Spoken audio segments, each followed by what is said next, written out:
Hello, everyone. My name is Elena, and here's me, Celeste. I mean, And uh, yeah, Celeste, how are you doing today? I'm doing fantastic. We are both here in Berlin, Germany, and a very dramatic thunderstorm just passed. So Yeah, that was hopefully beautiful. the rest of the day clears up. That's true. Yes, and to our attendees, tell us where you're coming from, what time of the day it is for you right now. Have you had maybe also a dramatic rain as we had in Berlin, or maybe you have a sunny weather or something else? Yeah, please introduce yourself in the chat while we wait. We're just going to give things kind of 5 minutes um, for everybody to roll on in, but we're so happy that you're here. And please say hello to us. Yeah. How are you doing today, Elena? I am doing good. I was let's say the heat which we had yesterday was not something I enjoy, but today's rain, I took the first place to see because from our office we can see a very nice bridge and the water and uh, the skyline, and I totally enjoyed watching other people run under the rain with the umbrellas which never help. So that was a beautiful morning of mine. Oh, Oh my I gosh, Rainy Berlin Club. so good. I also love, so I'm from Vancouver, Canada originally, which is a famously rainy part of the world. So I love a good rainstorm. But I particularly like rain in the summer. Yeah, that's So true.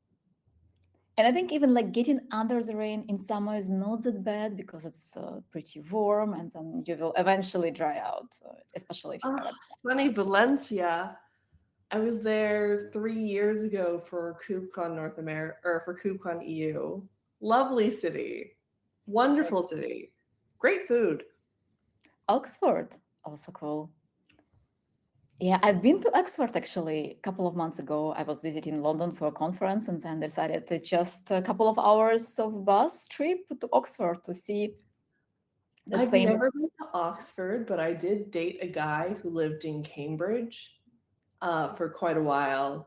So I'm much more familiar with Cambridge. I've always wanted to go to Oxford. Those are very different vibes as Oh, like British university towns. I should go to Cambridge as well. It's a lovely town. My understanding is Oxford is also quite lovely though. So No, it was nice. It was actually also rainy, but I guess that's how majority of the days in England are going. Yeah, from Seoul. 안녕. that's far. What time is it in Seoul right now?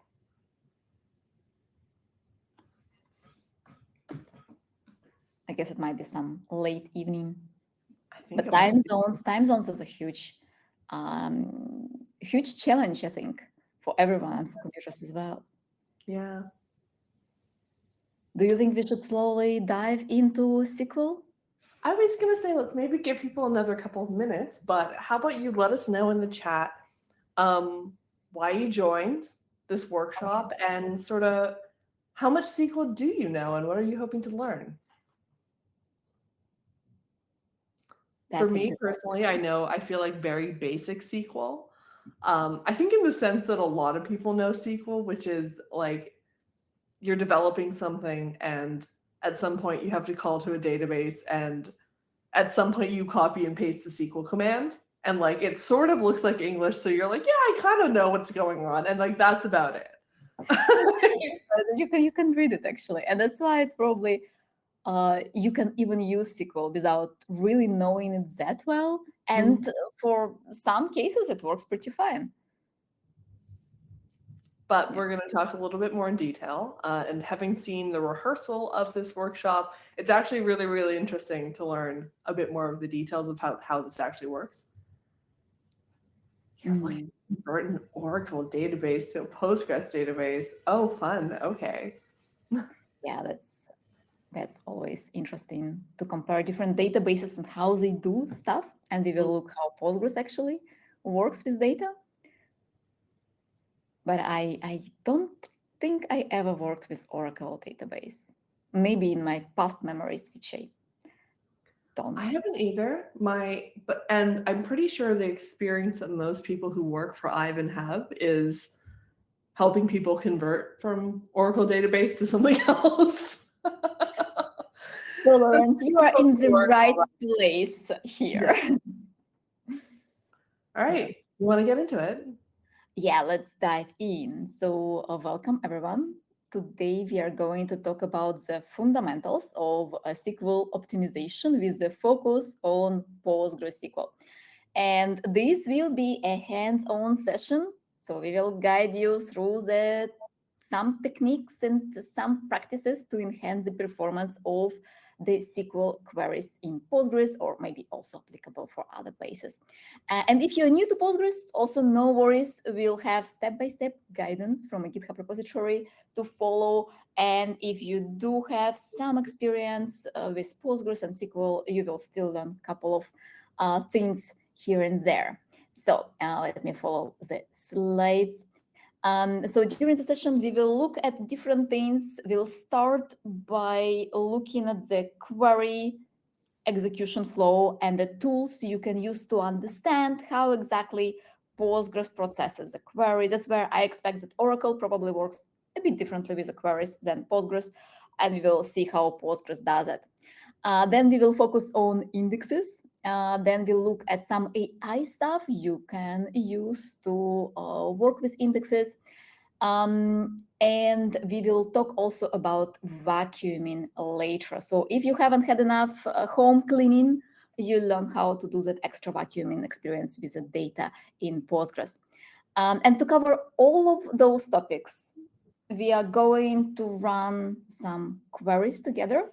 And for this, we will need several things. So first of all, we will need the Postgres database itself, and we are going to work with the cloud-based Aiven for Postgres, and I will share with you a link to get it up in case you don't have it yet. Then we will need some development environment. I would recommend to go with the GitHub Codespaces so that you don't run into any security and other issues which you might have on your computer in case you are using a working computer and it has some limitations. And finally, curiosity and patience for all the demo effects which we are going to have. I mean, hopefully not, but. So just a couple of pieces of webinar housekeeping before you move on, Elena. First off, Aiven follows a code of conduct, and that includes this session. The code of conduct is pretty simple. All we ask is that you act politely and professionally towards each other. Don't do anything you wouldn't do in your own workplace here. If you do have problems, if you click that link, there's an email address. You can email us directly and we will respond to that. So that's housekeeping thing number one. Housekeeping thing number two is we absolutely encourage questions of any kind and sort. You can ask a question at any point during the chat by simply typing a question. I have a question. When you do this, it's not going to let me do this because I'm one of the chat hosts, but we have an option of popping that question on screen for everyone so that Elena can specifically answer it. So long story short, ask questions whenever you like. We'll get to them when we have a minute, and you'll always know when we're answering a question. So yes, all pieces of housekeeping. Yeah, and if any of you have a question, most probably someone else has the same question, but they are very shy to ask it as well. So that's always good to raise those questions. And yeah, so let's dive in, and we'll start by this GitHub repository. So this is the link. Oh, Celeste, could you also maybe share that link with everyone in the chat so that everyone can click on it and copy?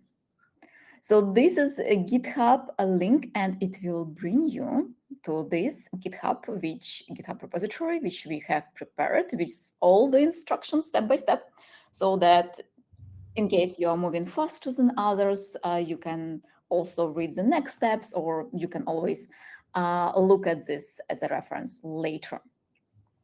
And for our workshop, we will start by creating a playground, that development environment. So here we are going to use GitHub Codespaces. Of course, if you do have all the tools on your computer, feel free also to use whatever you prefer.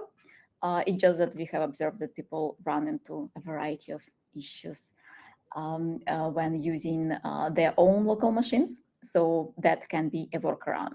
So here I press on that button to create a new code space, and I will press here on the green button, create code space. And then this will take that repository where we actually just have the README file. Most of the, like, there are a couple of other things, but the majority of the information is in the README file, and it will set up a code space. What I want also to do right now here, and please follow me, and let's install our Postgres client. For this, at first, we will update all the installations in the repository, and I will just press, let me press this. I will allow it to pass the file, and so the sudo apt update will ensure that the system package database is up to date.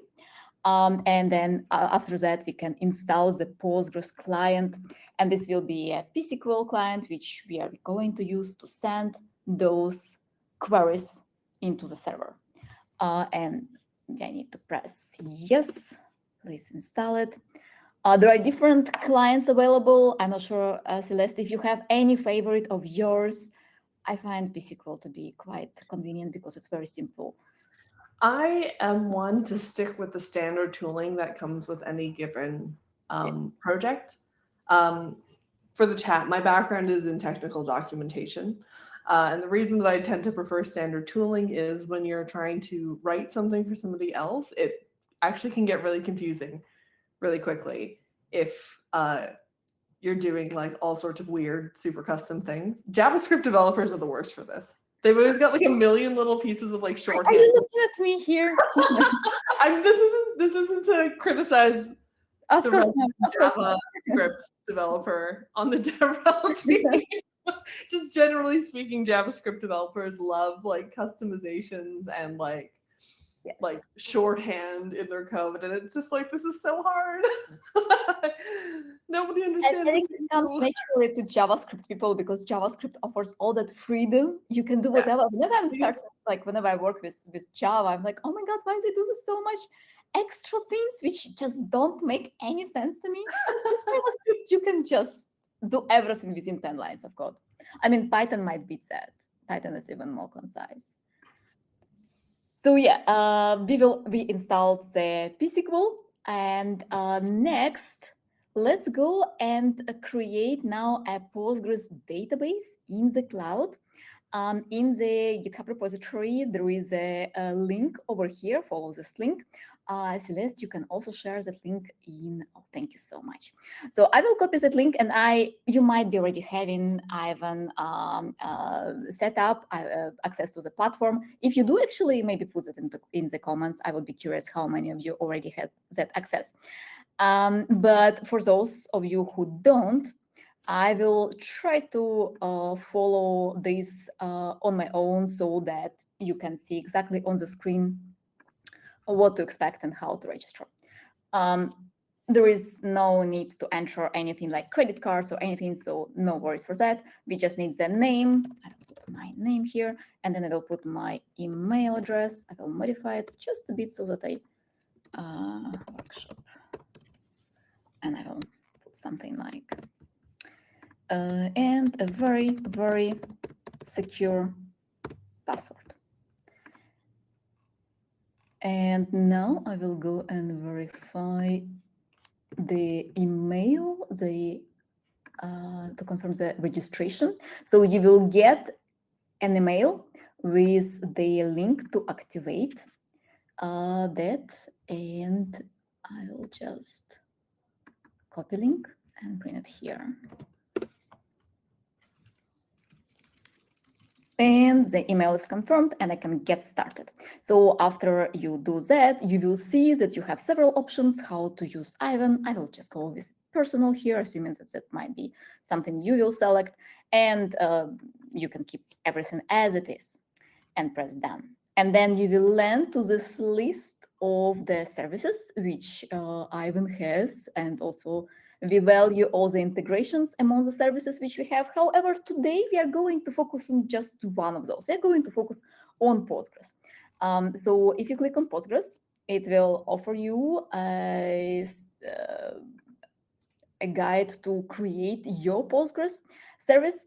You have two choices here. You can either go with a trial, and that would mean that you will start using those extra credits you get by registering with Aiven, or, and this what I would advise you to do, to select the free plan for now, so that later you can spend those extra credits on making something else, because whatever we will be doing totally fits into the free plan. And Aiven has a free plan for MySQL and Postgres, I believe. So then we can put the name over here and create a free service. And then that will start the process. There are some extra information you can set up for the connection details, for the security, and so on. However, this is outside of our workshop for today, so I will click on Go to Service Overview button, or you can just go step by step, and that will bring us to the information that we will need to connect to our Postgres service. And we'll do that in several minutes. But before we do that, I wanted actually to have a bit of a conversation about Postgres and the query execution flow. However, if you are still behind and you need extra time, then tell us and we will slow down, because... Yeah, I was going to say, before we move on, do we have any questions? Is everybody where they need to be? Do you need a few more minutes? Yeah, What so cloud provider did you choose? I chose let me choose a DigitalOcean. I think that's the one which comes by default if we go with the free version of Postgres, private Postgres. And yeah, so by now you should have your Postgres service, or it should be in the rebuilding phase. And also you should be able to have, let me rearrange my windows here a bit, to have your development environment with pSQL installed. And if you, okay, yes, the cloud provider. So Lawrence, you can select actually any cloud provider. If you go with a trial, that's any would be fine. Select your favorite, or just go with a DigitalOcean and the free version. Okay. So I will be then slowly moving to talk about query execution flow and Postgres. And in Postgres, we can divide the execution of a query into 4 main stages: parsing, rewriting, planning, and execution. Only one of them is very important for us, but let me cover all of them. So let's say you have a table and you send a query for execution. For example, this query, which is on the slide right now, this actually uses some tables which you will have by default in Postgres. And once the application program, or for example, our terminal with pSQL, establishes a connection to the Postgres server, the query will be sent there. And once the server receives it, query, it will check the transmitted body of the query for correct syntaxes, and it will create a query tree. Of course, it will be in the memory of the server, no beautiful visualizations like I have done. However, by using this query tree, it can look if all the entities which are mentioned in this query tree really exist, if you're referencing the real tables, the real indexes, and so on. If everything is good, then the parsing step is done. If not, of course, it will come back as an error to you, and you will have to fix that to move forward.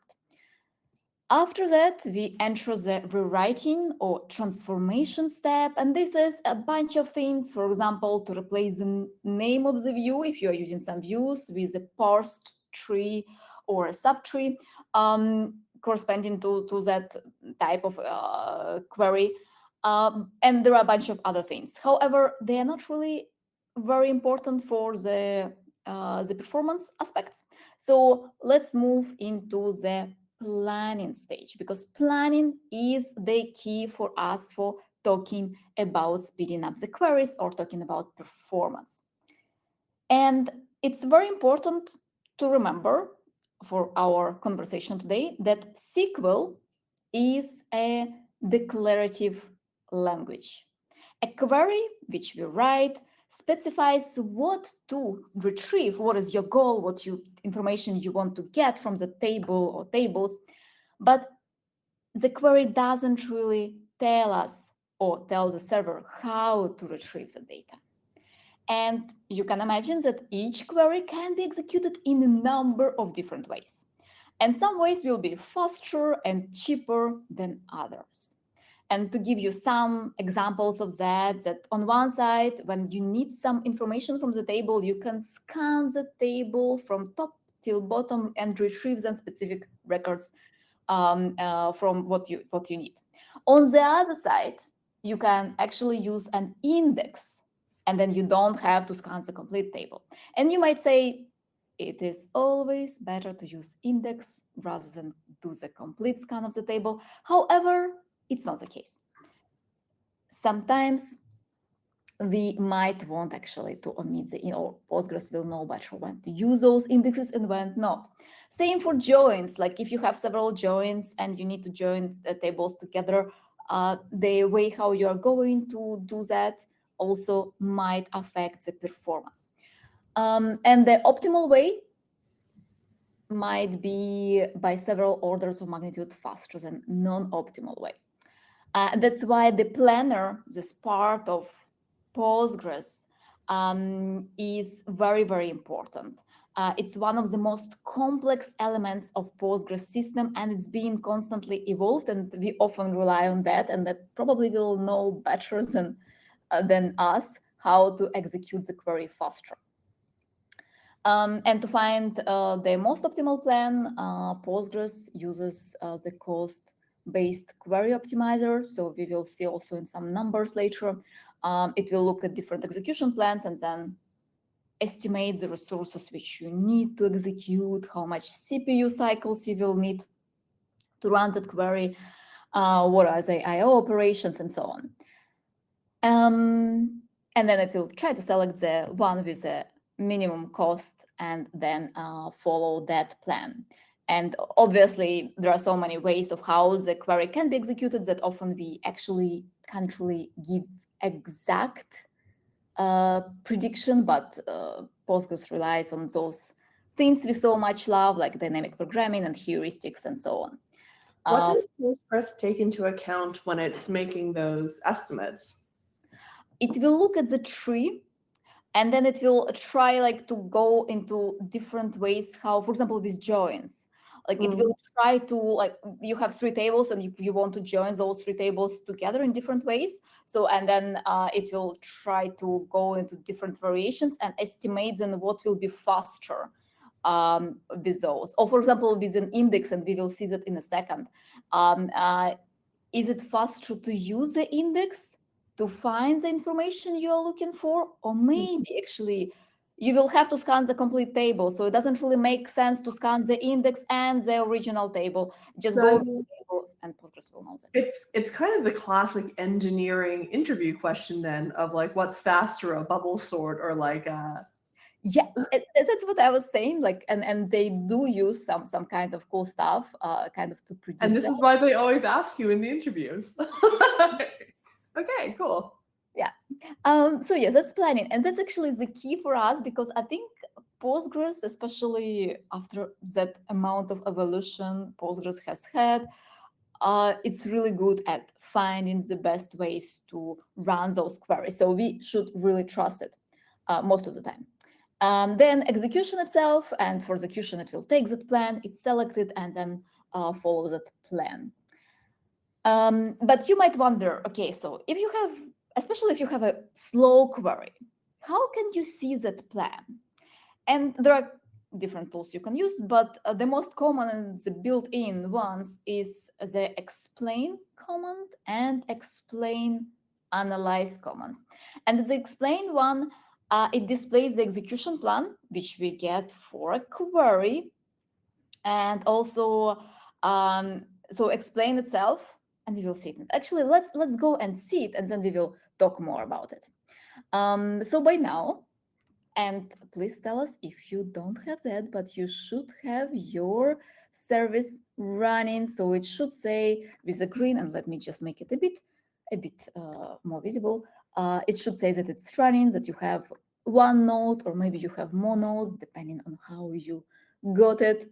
And here we will also have information. There is a button, Quick Connect. And this probably is the easiest way for us to connect to Postgres, because here you have different options, and this is where you can select whatever client you might have. They're going with Postgres, with PSQL, and you can just select this line with PSQL and the address of our service. So I just pressed here to copy it, and now I will bring this to our playground, and I will just copy paste it. And it entered my Postgres service, and you can see that it actually entered the default database over here. Please do that and tell us if you have any issues. There are different small things you might run into, and we can help you. Yeah, for full disclosure, I had an issue setting up a service just before this call. So like it happens to everyone. I do highly recommend copying, pasting from the Quick Connect. I know that the README has like the line to construct the query in it, but I would copy and paste because I was having problems until I copied and pasted, and I felt very stupid. You don't want to combine that. So, and just because Elena's kind of modified her GitHub Codespace from the standard display, the other thing to keep in mind is you're doing this all in the terminal window, just to be perfectly clear. So if something's not working, make sure you're copying and pasting directly into the terminal. Yeah, exactly. I try to make it a bit bigger. I have always this issue with how to squeeze the terminal and everything else. And yeah, it's the only problem with doing these kinds of workshops is like you're either tabbing between like multiple things, and that's distracting and confusing, or you're oh sweet, you're running on Linux. Nice. Okay, the code space wasn't working. Okay, the link should be working. Okay. In general, I think. Okay, that's great. Thank you, Lawrence. So over here, and the next lines which I'm going to run, I just recommend we do this to enable the settings to make it a bit more condensed and readable later. There is not much stuff. Yes, I do want to copy those. Let's paste. So in these lines, what we do, we turn on the timing so that we see how much time every query takes. We disable the pager so that we have the whole output on our screen whenever we run it. And then we also set some borders and we change the prompts. This is more or less like to have a bit of more space so it doesn't really shows us information about database or other things. Just cleanliness and more space, that's what we aim at. So if you don't want to run those, it's also fine. Everything will work without those settings. So let's look at the explain and analyze. And for this, let's create some queries. Let's create a database or a table named sales and enter there some generated information. So nothing super special here, just the amount of sales, and we will also do the randomization here. And so that we just have a table with enough data. So once you have that, you can now run the, for example, we can run the, just select 10 items. But what we want to see, of course, we want to have the explain and explain analyze to see the more or less the tree which the planner will give us. So if I will run here explain, it will actually, let me do again. So it will give me in response a query plan, and it will provide information on estimated costs, the number of rows it will retrieve, and also what is important for us, how exactly it will get the data. And here we can see that it used the sequential scan on the table sales. So here, if we would have index or something else, it would show us something different, but for now it is a sequential scan. What is important about explain, that explain will try to predict that information about the table and about the plan, but it will not execute that request itself. If you want to have a bit more certain, or actually if you want to have the real numbers, we need to execute the query, and then we can compare the prediction with the reality. And for this we do the explain analyze. And my tables here is broken because I don't want to make the font too big, but I do have it on the slide so that I can kind of point on stuff, and I hope this will be a bit more helpful. So here explain just the plan, explain analyze will show the planned information, but then it will execute the query, and then will show the execution time, the actual time for all of those steps. Yes. Question. So when it's giving you the actual time, is that in milliseconds? Like, what are the units on all of these? Milliseconds. Okay. Yes, milliseconds. Yeah. So those two, but we can do more with that. And again, please tell me if I'm going too fast. But we can, so for example, let's take a bit more complex query, which doesn't really means much, but just to show that we can have a bit deeper tree. So I run the next query, and then we will see that we will have also the subquery scan, and then some limit which it will put on it, and then the sequential scan on sales. So it goes like a tree. So the more complex is your query, the more actually important the query plan. And this is where if you have a query which is very slow, the first thing is to run the explain or explain analyze. Normally, I would run the explain if it's a select query, because any updates or any deletes, if you run explain analyze, it will execute that query. So you don't want to estimate performance by deleting a bunch of data in your real database. Which actually brings me to another point. Whenever you are building this query plan, so whenever Postgres is building a query plan for you, it will look at the total amount of data. And that's why if you have the same structure of the data, but the amount of data is different between, for example, your testing environment and your production environment. The query plan for production environment, the approach which Postgres will select to execute that query most probably will be different than from the testing environment when you have less data. So here, that's why you need to be careful to try to approximate the query plan and what it means on your testing data to your production database if you have totally different magnitudes of the rows there. Does it make sense, Celeste?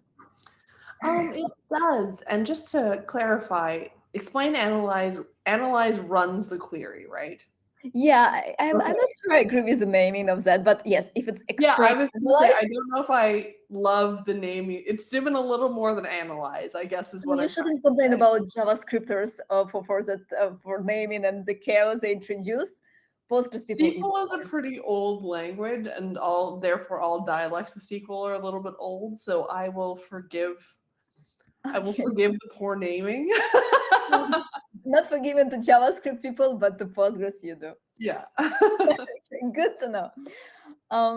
Then we also can run the verbose version of explain, analyze, or explain. Actually, this is also with ANALYSE. Oh, Lawrence has a great question. Mhm. So why is there a difference between actual time and execution time? And if you want to click answer live when you answer this, Elena. What does it mean, answer live? Oh, there's a little button in the chat window. I'll click it for you. Go for it, Elena. So I do. Oh, there is now a button to finish answering. Um, such a pressure.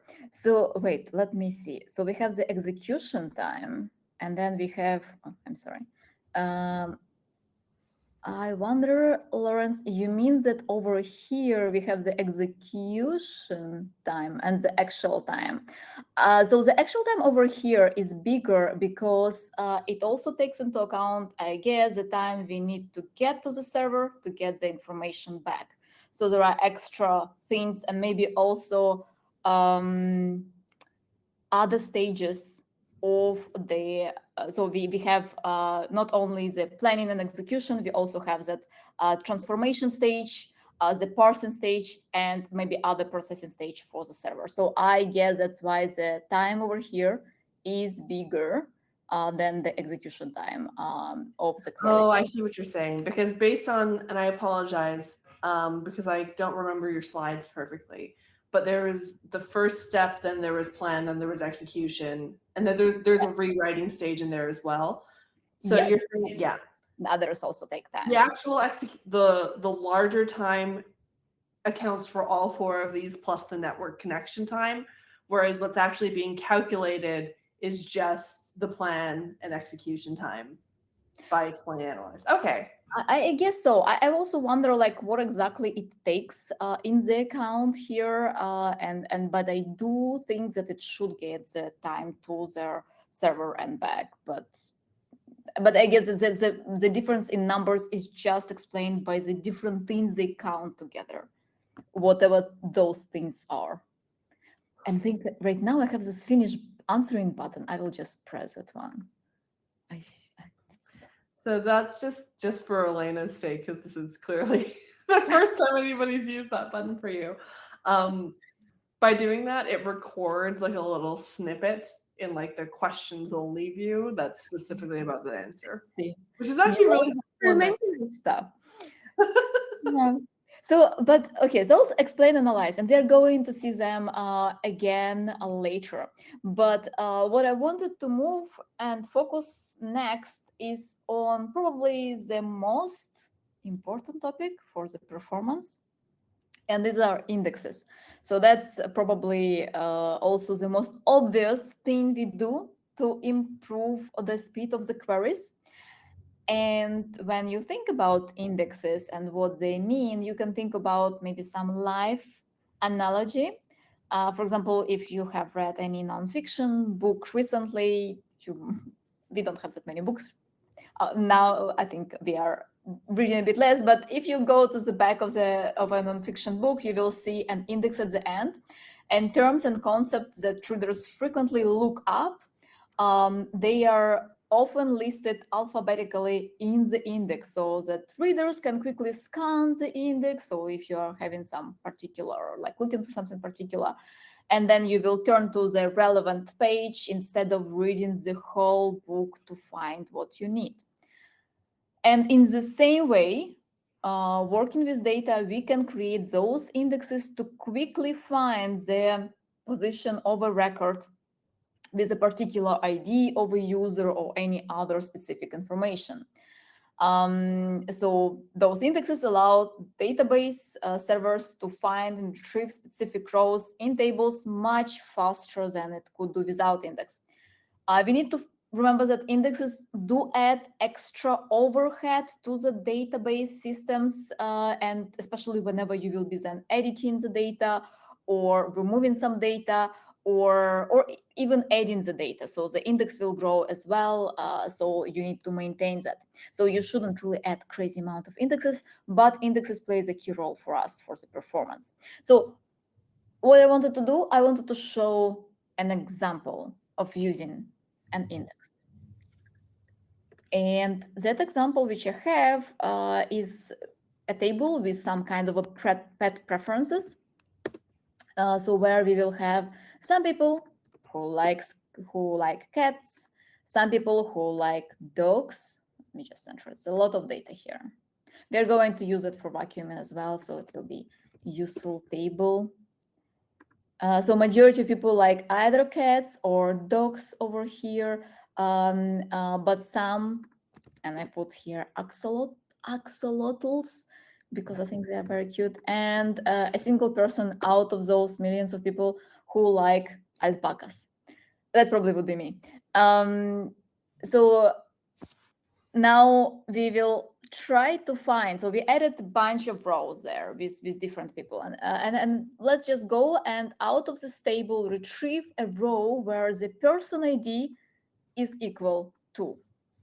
And if we do that, and actually let me just do the explain analyze straight away to see how long it will take us. And it took us almost 1 second, 862 milliseconds. And I do think I have here slides. Here it took me a bit less, but I guess I was using the more powerful servers. And the thing is, it was doing to retrieve the data a parallel sequential scan. So what we did, we just brute force looked at all the rows and then found or eventually found the one with the ID equal to 2. So we scanned way more than just 2 rows. We scanned a bunch of items. And this is not optimal. So if we would have prepared that, created an index in advance, we could have found that row significantly faster. So for that, let's create an index.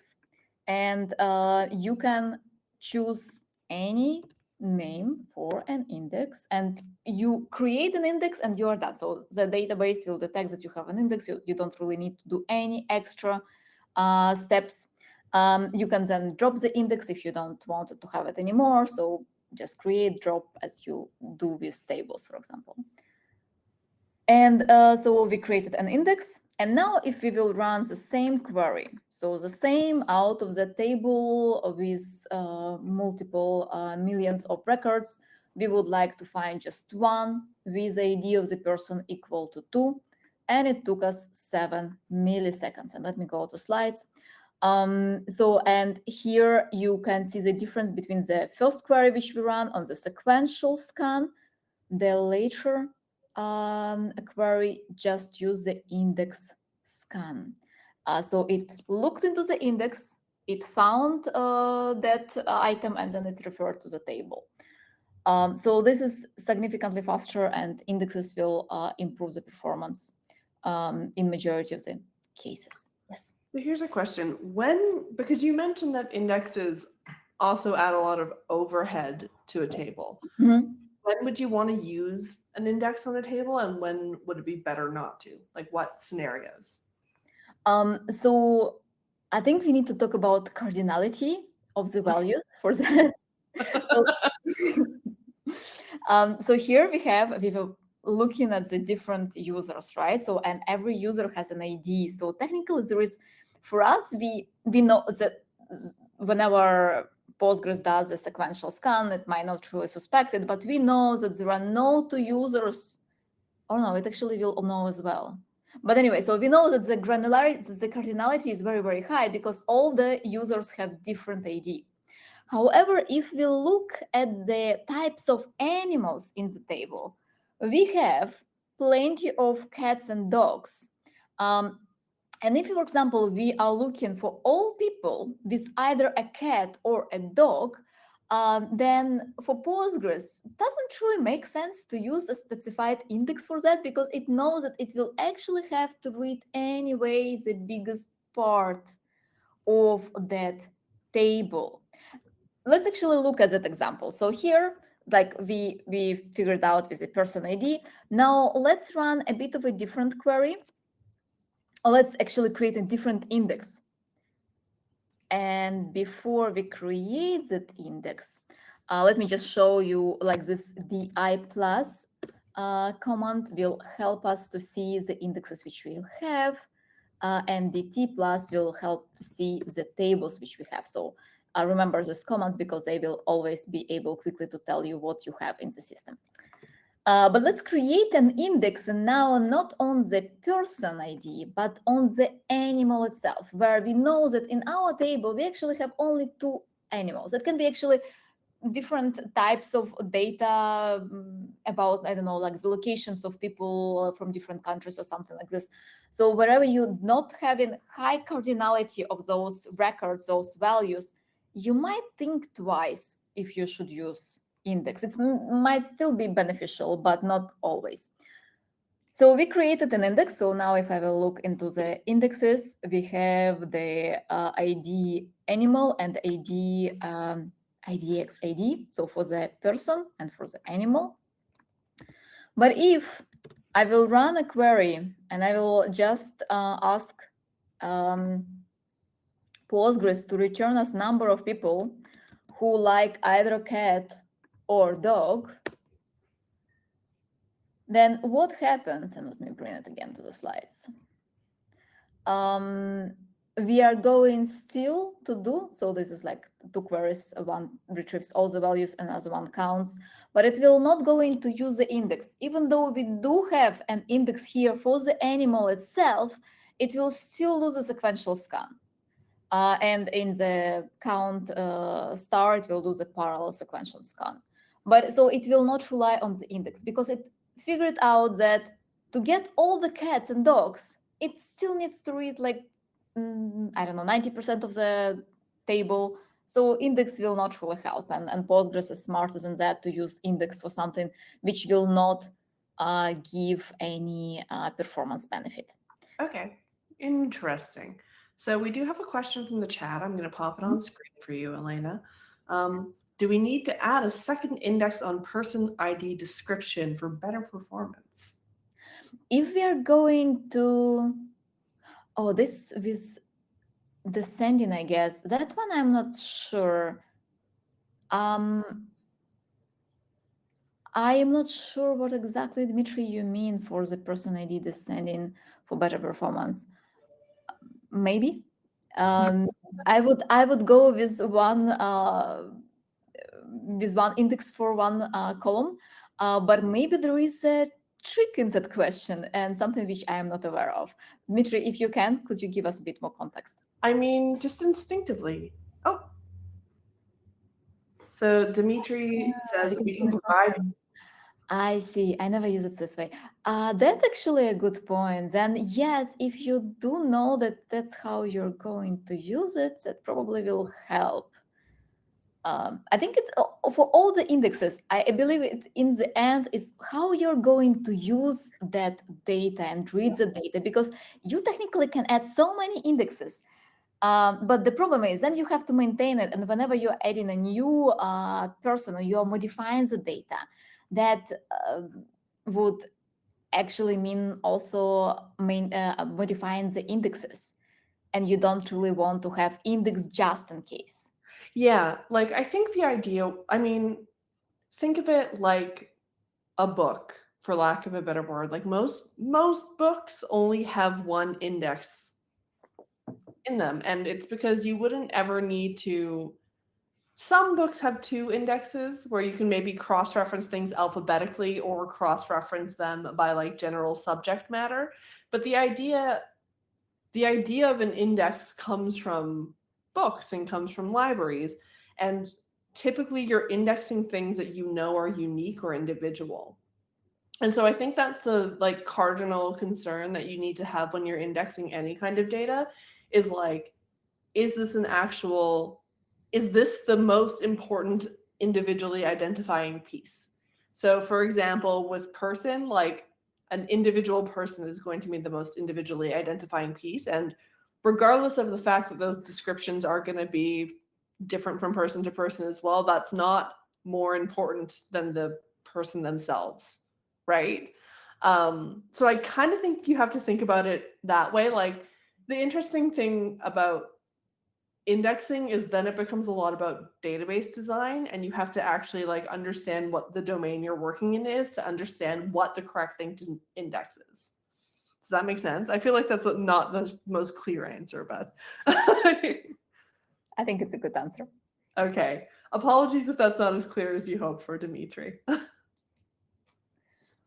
So let's talk about partial indexes, because I think it's a good continuation to our story of indexing something which doesn't have a high cardinality. So if we know that we don't have a big variety of records, so in our case, we had majority of the animals which people prefer, according to my estimations, are cats and dogs. But people don't really like have that many axolotls and alpacas. So technically, an index for axolotls and alpacas would make more sense. But we should probably not index the cats and dogs. And you can do it with partial indexes. And here is an example. Partial indexes, you just specify what you don't want to index. So here you create an index on rare animals, and that would work faster. And also the index, if we create that index, it will take way less space. If I will check that one. So the rare index is just 56 kilobytes, comparing to indexing all the animals will be 33 megabytes. And it will be those megabytes which I actually not really use that often, because in majority of the cases, Postgres will just assume that it will need to do the whole scan on the table if you are looking for some animals. What else? So also there is this recommendation, and I guess many of you are aware, that select star kind of retrieves you everything, but you shouldn't really use it if you don't need all those properties. And that actually very significant if you have an index. For example, we have an index on the person ID column. And whenever we are going to select just person ID from the pet preferences and then use the person ID value, then we don't even need to read the main table. So it will use the index only scan on that table. So it means that actually it will not really need to, it will, with Postgres, we have usually, like always, we have secondary indexes. So the index is a separate entity from the main table. And you can just then read the index table for the index only scan.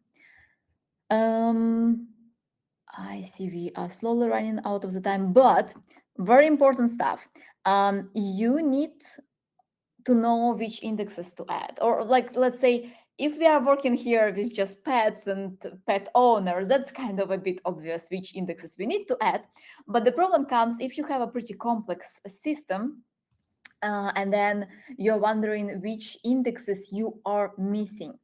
There are a couple of things how you can detect them. First of all, you can just run and get the information from the PG stat user tables. It's very useful table to see how many scans you have performed on different tables. And also here we are ordering it by sequential tuple read. And then we can see that, for example, pet preferences was scanned with an sequential scan most frequently. So you should probably potentially consider creating an index. So it's not always bad, the sequential scan itself. And sequential scan often is used for a variety of different purposes. So it doesn't immediately indicate that you need to have an index there. Another approach would be to use some kind of AI tool to understand which indexes should be there. And for example, with Aiven, we do have, and let me actually go back to our slides. Wait, I am a bit lost in my windows.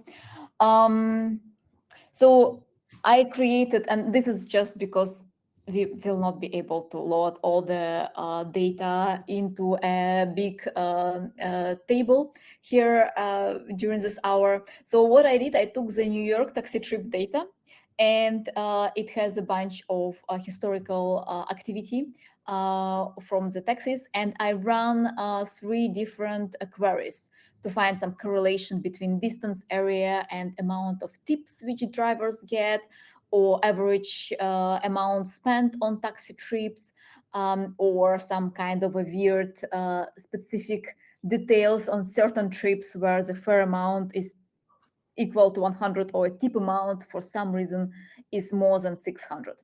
So I did that, and I had somewhere this window over here. So I ran those queries. They all were taking me over a minute, so 90 something seconds. This one is almost 2 minutes. So they're pretty heavy queries because we also have, I think that the taxi database is like 10 gigabytes. So you can imagine it's pretty heavy. So, and this is a good example where we definitely need to have some indexes. So what we actually have at Aiven, and it uses AI behind the scenes, is the AI insights, so the performance optimizer which we have. And here I can go into the queries and see how those queries can be improved by either creating and adding the indexes, or also in the cases where it makes sense, it would give some other recommendations or suggestions how to rewrite those queries. So this is an AI tool which you can potentially use, and I think it's can be, especially if you don't really know the database that well, can be very useful. And I mean, I'm also just thinking in the sense of any sufficiently complex database, it's hard to retrieve information from. And SQL is also sufficiently hard that you may not be doing it correctly. So it's a really handy tool. We definitely recommend checking it out. It's available to any Postgres database on Aiven. yes. Yeah, and I guess we will have it for other solutions as well, and it's been constantly improved as well to give more and more recommendations. And I think it also takes very seriously the security, so we don't truly give any information. So information usually hidden, the properties which are used for the requests. And on the same line, sometimes you want to have the useless indexes. And here's, for example, the query which you can run to get those useless indexes. Again, from the PG stat user indexes. And here you can, you can see how many times the index was scanned. It's not exactly a good representation because we didn't run that many queries, but this is another like kind of a way how you can look for extra indexes which you have but almost never use. But also remember, whenever you're working with the main table, if you're adding, updating, removing data, that will actually need an activity on the index, so you shouldn't have indexes in your database which you don't really use. What else? I wanted to show also, and I think we almost don't have time, but I wanted to maybe give some information about such an important topic as vacuuming. So when working with data, Postgres tries to achieve two seemingly contradictory goals: transaction isolation and query performance. And it does that by by keeping the raw versions within the tuples. So whenever we are working with rows, whenever we are updating something or inserting something, we have multiple versions of the rows. We have a live tuple. This is the latest version of the row, if we updated it. Or we have some dead tuples, are those which are no longer relevant for us. So also those tuples which are still used for ongoing transactions, they are considered to be live. But whenever transaction is over, then we don't need those tuples. And the problem is that those tuples accumulate all the time. That's why what we do the vacuuming of that data. So your Postgres database should have the vacuuming set up to do it automatically. And if you don't do it properly, you are not going to reuse the space. So you need to remove the old unused tuples, all those like outdated data for each of the row, on a regular basis, so that you are emptying that space and you are reusing that space for the next for the new roles. So there are in this GitHub repository, there are a couple of exercises you can do to understand why vacuuming is important and what is a table bloat. So I think it's kind of, I try to make it self-descriptory, so you can just run those queries. They will reduce some of our tables, and you will see how vacuuming affects the size of the table. So that, yeah, something you can do on your own. And with that, I think we can slowly finish. And what I have also is a feedback form. Oh, Celeste, if you could also send that link to the channel. So please let us know if this was helpful, or maybe if you have some ideas what else you would like to be covered in this session. It felt a very short one. But yeah, maybe you have some other suggestions, or you will tell what worked for you and what didn't. Thank you, Celeste. We also have a whole bunch of other links we need to. Oh, yes. Yes. So shortly, I'm putting these in the chat because, again, we've got a whole bunch of links to share in short succession. If you are interested in upcoming workshops, you can check out this lovely page. We would love to see you at further workshops. Similarly, if you have any questions, please check us out on the forums.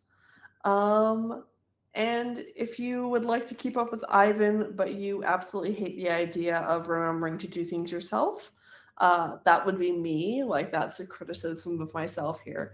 Sign up for the newsletter, and these things will show up in your inbox, and you don't have to remember, which is always ideal. It was lovely seeing all of you. Thank you so much for your time and for your engagement and for your questions. And I believe that's a wrap, is it not, Elena? I think it is. It was a great session, and it was a joy to see everyone and talk to you, Celeste, because I guess it's the only opportunity to see each other in Berlin. I know, not that we ever see each other in the office, ever.